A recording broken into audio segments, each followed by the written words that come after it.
Diagnóstico traça perfil socioeconômico de crianças e adolescentes de Sete Lagoas. O agronegócio e soluções hídricas, autoridades se reúnem para apresentar tecnologias para a agricultura irrigada. Essas e outras notícias você confere agora no Jornal da Cidade, que está começando.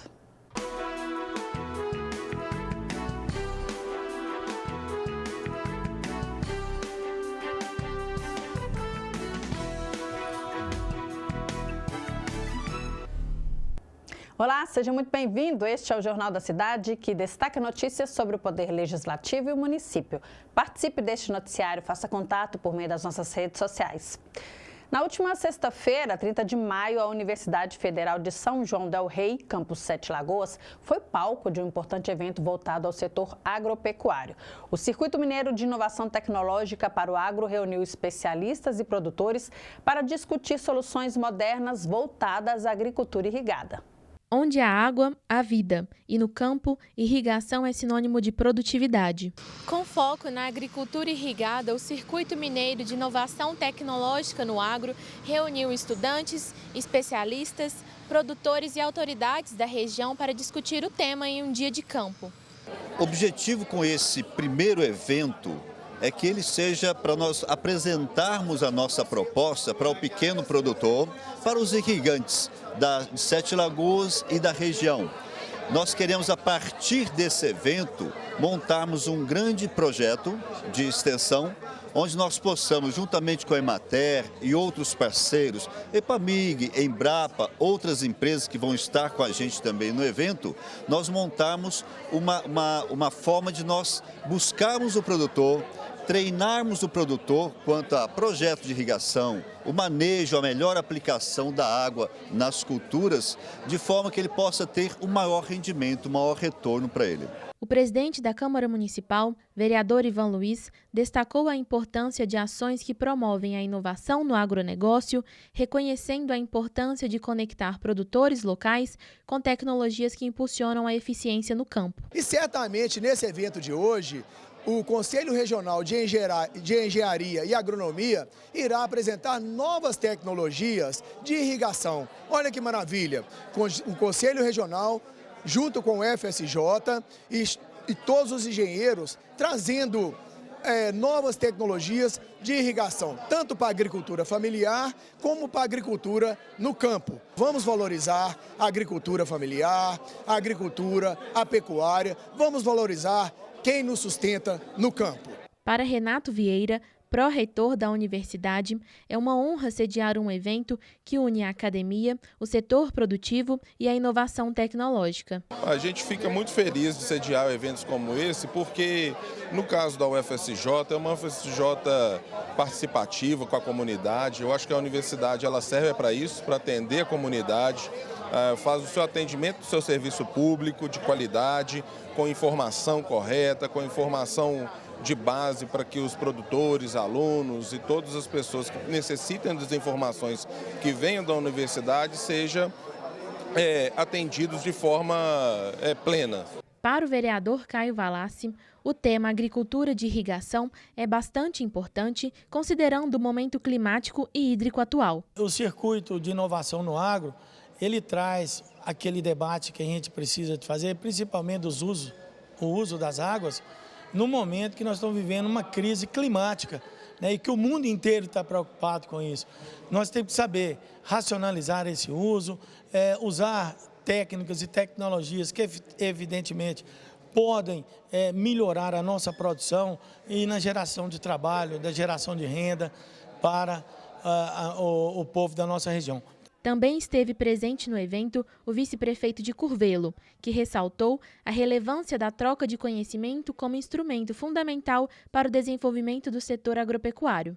Esse momento de capacitação para as pessoas, juntamente com a Emater, governo do estado, é muito importante para a geração de emprego e renda, principalmente no campo e nessas cidades como Sete Lagoas e Curvelo, que são baseadas também essencialmente em serviços do agronegócio, da agricultura e pecuária. Então é muito importante para toda a população dessas cidades esses eventos, capacitando os gestores, capacitando as pessoas que estão ligadas ao agronegócio.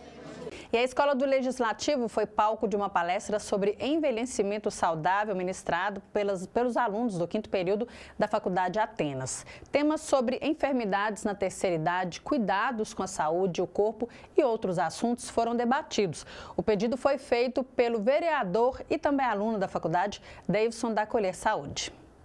Sala cheia e uma verdadeira aula para os servidores da casa que compareceram na Escola do Legislativo. O Arley Moura saiu da palestra com o compromisso de que irá mudar sua rotina e procurar melhores hábitos para ter um envelhecimento saudável. Isso é muito importante, né? Principalmente para mim mesmo, que eu não faço nenhuma atividade física, né? Frequentei uma vez, uma época, academia, mas desistia. Comecei a andar de bicicleta e parei. Então isso aí alerta e um despertar na gente, que é necessário, né? A vida da gente não é só comer e deixar acontecer, não, né? E uma coisa interessante que ela falou também do emocional, né? O emocional reage muito no organismo da gente, né? Os alunos foram convidados pelo vereador Davidson da Colher Saúde, em parceria com a Escola do Legislativo e a Câmara Municipal. O parlamentar reforçou o trabalho de valorização aos servidores da casa. Isso mostra as políticas que a gente vem fazendo aqui, não só da mesa diretora, mas eu também como estudante de medicina, fazendo esse entrelaço entre a Câmara Municipal e as instituições de saúde que a gente tem hoje.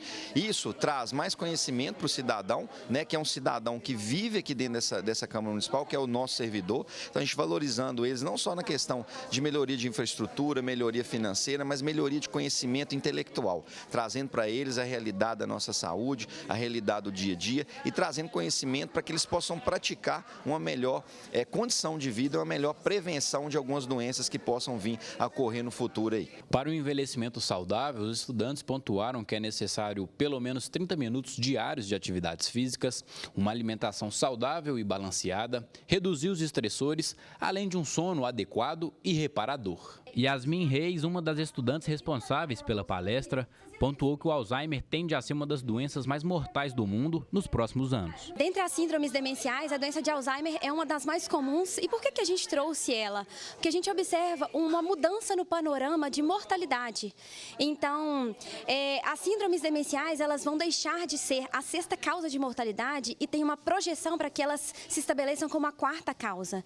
Então, ela vai ficar atrás das mais prevalentes, né? As doenças cardiovasculares, as neoplasias. Então, como ela tem sido observada essa ascensão, é importante a gente frisar nessas síndromes demenciais para que a gente consiga preveni-las por meio desses condicionantes que a gente já mencionou anteriormente, assim como para que, já instalada a doença, a gente consiga trazer mais qualidade de vida para quem já porta esse tipo de patologia. A vereadora Heloísa Frois participou do encontro. Para ela, palestras como essa são essenciais, pois divulgam informações e ajuda a prevenir as doenças. A ciência tem mostrado, né, que para prevenir ou retardar o Alzheimer é realmente muito importante adotar hábitos saudáveis, alimentação controlada, atividade física, atividade cerebral. O que é? Né, fazer palavra cruzada, jogar, né, jogos de cartas, jogos, né, de ludo, vários outros jogos que, né, trabalhem a mente. Então é muito importante a gente ajudar e compartilhar essas informações, porque prevenir é muito melhor do que remediar, já dizia o antigo jargão. Então, quem puder adotar esses hábitos saudáveis, com certeza vai estar fazendo um bem enorme para si mesmo e para as pessoas que estão ao seu lado. Agora a gente confere como fica a previsão do tempo para amanhã. A terça-feira terá sol com muitas nuvens durante o dia e períodos de céu nublado. À noite também terá muitas nuvens. A temperatura mínima deve ser de 16 graus e a máxima fica até 25 graus. No próximo bloco, o vereador Divaldo Capuchinho é o nosso convidado de hoje. Hoje o Jornal da Cidade recebe o vereador Divaldo Capuchinho para a gente falar do trabalho aí do mandato. Muito obrigada mais uma vez pela sua presença aqui conosco, Capuchinho. Eu que agradeço. Temos aqui um espaço muito importante para falarmos sobre as nossas demandas, nossos projetos, anteprojetos, para a população entender qual é o nosso efetivo serviço aqui na Câmara.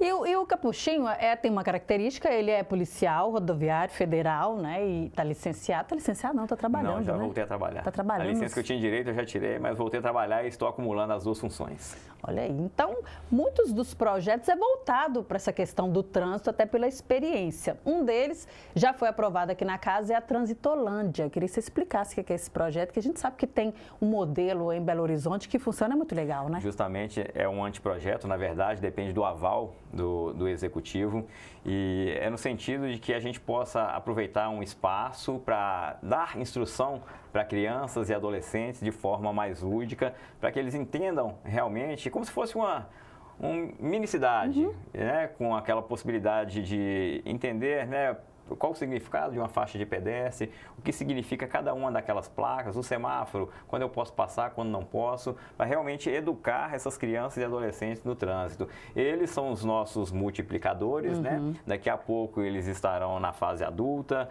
doidos querendo tirar a sua carteira de habilitação e dirigir o veículo, pilotar a sua moto. Então é muito importante desde criança e adolescente eles já entenderem o real significado da segurança no trânsito, o real significado de todos juntos salvarmos vidas. Pois é, e a gente teve aí a campanha do Maio Amarelo, né, Capuchinho, que é evidenciando essa questão do trânsito, da conscientização, né, e muito voltado para as crianças também, porque a gente sabe que crianças são multiplicadores, como você disse, e são fiscalizadores também, porque se eles aprendem ali, ai do pai ou da mãe fazer errado, né? Exatamente, eles são potenciais multiplicadores. O que eles aprendem, eles começam a observar melhor, eles mesmos puxam a orelha do pai e da mãe que ingerem a bebida alcoólica e vão dirigir, que manuseiam o celular enquanto dirige. Se furar o semáforo ali no vermelho, a criança vai ali e puxa a orelha. Então, elas aprendendo desde criança, elas vão ainda assim educar seus próprios pais que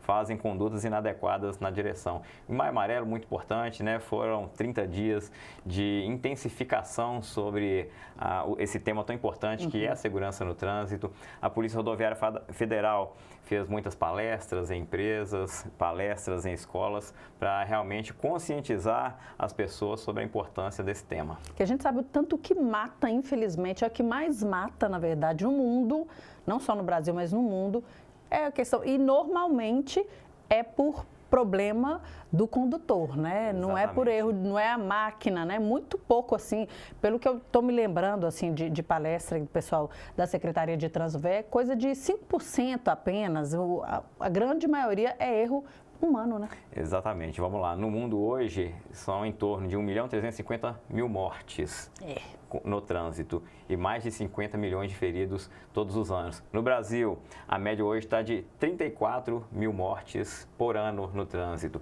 A gente dividindo em dias, seriam 93 mortes por dia no trânsito no Brasil.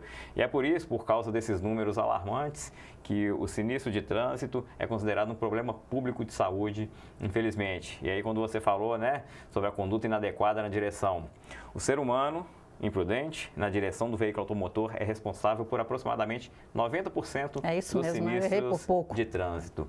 Então, veja bem, se o condutor na direção do veículo automotor fosse prudente, nós evitaríamos 90% dos sinistros de trânsito.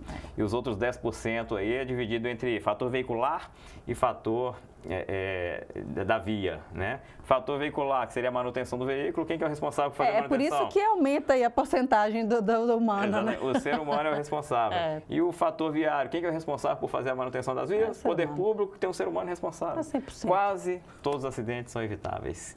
Então, se tivéssemos essa consciência de um trânsito seguro, poderíamos evitar muito esse problema no Brasil e no mundo, né? Então, a gente sempre pautando esse tema, que é muito importante. Nos últimos anos, o Brasil gastou em torno de 220 bilhões com atendimento de sinistro de trânsito. Tanto que esse dinheiro poderia ser investido em outras áreas. E eu já vou te falar em que poderia ser utilizado. 220 bilhões daria para construir 730 hospitais com 255 leitos, cada um aumentar o investimento na educação em 50%. Mas não, nós estamos gastando com atendimento de sinistro de trânsito. Houve um estudo nos Estados Unidos de que a cada dólar investido na prevenção de acidente, deixa-se de gastar $6 no atendimento. Então, é um belo investimento. Se no Brasil nós tivéssemos essa mentalidade, nós poderíamos estar gastando menos com prevenção e economizando muito em relação ao atendimento. E aumentando aí a saúde, a educação, exatamente, né? É o impacto em outras áreas também, né?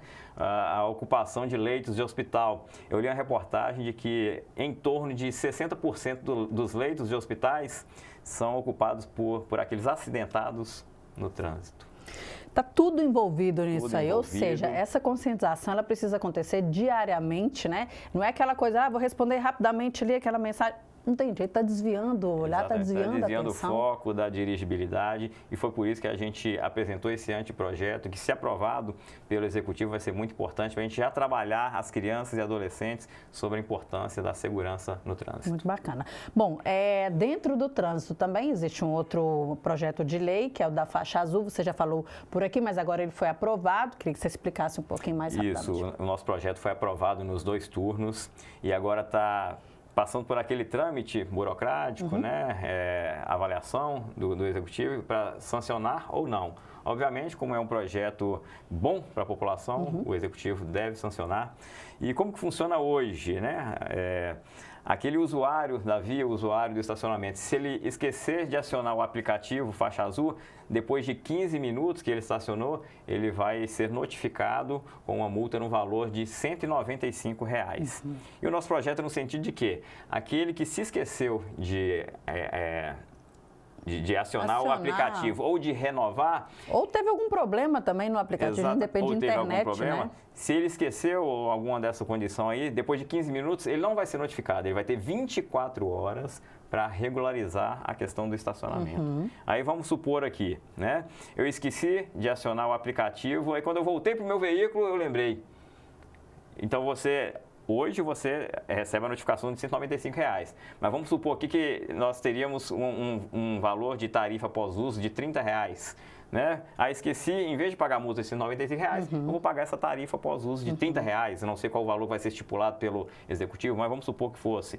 Então, em vez de 195, vai pagar R$ 30 dessa tarifa e não vai ter aquela pontuação na habilitação também. É até questão de bom senso, né, Capuchinho? A gente precisa fazer leis, a gente precisa pensar leis que sejam adequadas à rotina do dia a dia, porque, como você disse, a gente precisa de internet, às vezes está corrido ali, desce, precisa levar alguém no hospital, alguma coisa, para ali, não percebe o que está acontecendo. Já aconteceu comigo, tinha reunião, estacionei, eu desci do carro para acionar o aplicativo, e aí recebi alguma mensagem, fui conversar com alguém, esqueci de acionar. Eu lembrei só quando eu voltei, lá estava a notificação da autuação para mim. Naquela época, se já tivesse esse projeto, né, eu não pagaria os R$ 195 de multa, mas sim uma tarifa pós-uso do estacionamento. E vai manter a rotatividade do estacionamento normalmente, porque nós fizemos o estudo, se por exemplo, se for R$ 30 a tarifa pós-uso, você gastaria ali em torno, vamos supor, né, 20 dias por mês. 30 vezes R$ 600. E se você fosse pagar a multa, imagina quanto você não pagaria, né? Então, vai manter a rotatividade, né? Também da mesma forma, não vai prejudicar ninguém, aquela pessoa que quer usar o comércio, estacionar para suas atividades diárias. Porque pelo valor da tarifa pós-uso, ela não vai superar o valor de um estacionamento, de um mensalista de estacionamento, né? Então, não é interesse dele pagar todos os dias a tarifa pós-uso, porque senão vai dar um valor exorbitante, vai superar o valor do mensalista. Tem que pensar nessa questão para poder não inverter Exatamente. O estacionamento continuará sendo rotativo. Vai estar cumprindo a sua finalidade realmente. Finalidade essa que é prevista no Código de Trânsito Brasileiro, né? Que é a responsabilidade do município regulamentar o estacionamento rotativo no município. Certo. E agora a gente tem um projeto de lei sobre turismo escolar, aí já volta, não deixa de ser educação também, não deixa de ter a ver com trânsito também, mas qual que é a ideia desse projeto? Sempre tudo a ver com trânsito, tudo a ver com educação e tudo a ver com a integração social, né? O propósito é a gente levar as crianças e adolescentes da rede pública municipal nos pontos turísticos da cidade. Nós temos 7 lagoas principais, mas são mais de 20 lagoas em 7 lagoas. Nós temos os museus, temos a Serra Santa Helena, Gruta. Então, esse é o propósito de a gente incentivar com que essas crianças sejam seja mostrado para elas, né, um novo mundo, vamos dizer Sim. assim, né? Muitas vezes é uma situação distante daquelas crianças e adolescentes, a gente apresentar e propor isso para elas é interessante, que ali naquele momento, ela visitando um local que normalmente seria impossível para ela estar, a gente abre a mente dela, né, abre esse leque, cultura, essa né? oportunidade, Sim. cultura, integração social, educação, para que a gente possa inserir cada vez mais, encurtar essa diferença social que existe na sociedade. E isso vai ser periódico? Como que você pensou para introduzir isso? O propósito é a gente divulgar amplamente essa possibilidade, né, e trazer as diretoras das escolas e falar sobre essa possibilidade e a gente oferecer e as diretoras oferecerem também essa possibilidade de os alunos participarem dessa atividade. Bacana, a gente precisa proporcionar isso, mas que cultura abre mente, né, e faz com que essa interação social é muito importante, sai do ambiente escolar e não deixa de ser aprendizado, né? Claro, isso é mais legal. E aprende muito mais quando você está fora daquele ambiente fechado, justamente, né? É muito importante, né, as crianças, né, a população vulnerável que estão na periferia, jamais pensariam em subir uma serra, né, conhecer a Gruta Rei do Mato, né, que está mais longe. A Gruta Rei do Mato, até mesmo as lagoas centrais, muitas Sim. vezes elas vivem naquela limitação, né, da periferia e não tem essa oportunidade. E é para isso, né, para essa integração, para esse trazer da criançada, dos adolescentes aqui para o nosso convívio, que tem que ser uma realidade para todos nós. Tá certo. A gente está finalizando, mas não vamos deixar de falar que o vereador Capuchinho é o presidente da Comissão de Fiscalização Financeira, Orçamentária e de Tomada de Contas da Câmara, uma das principais comissões porque analisa a questão orçamentária dos projetos que vão a plenário, né? E hoje tem reunião.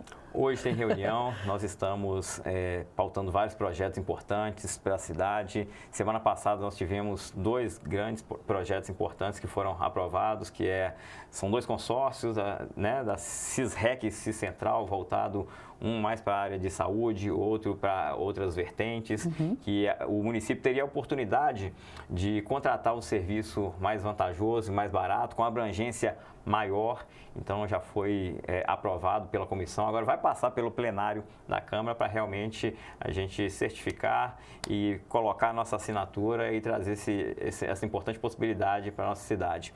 E a nossa comissão é muito importante, muito transparente, sempre pautada pela legalidade, para que a gente realmente analise todos esses projetos de questão financeira, orçamentária, de tomada de contas do município, para que a gente possa passar tudo de forma legal para o Congresso, para a Câmara, o plenário avaliar, aprovar, se assim for o entendimento de todos. E virar lei, né? Virar lei para a cidade, para tornar a vida mais tranquila, ter mais qualidade de vida para a população. Exatamente. A Câmara serve para isso. E para a gente usar o dinheiro da população de forma correta e como tem que ser. Consciente. Né? É isso aí.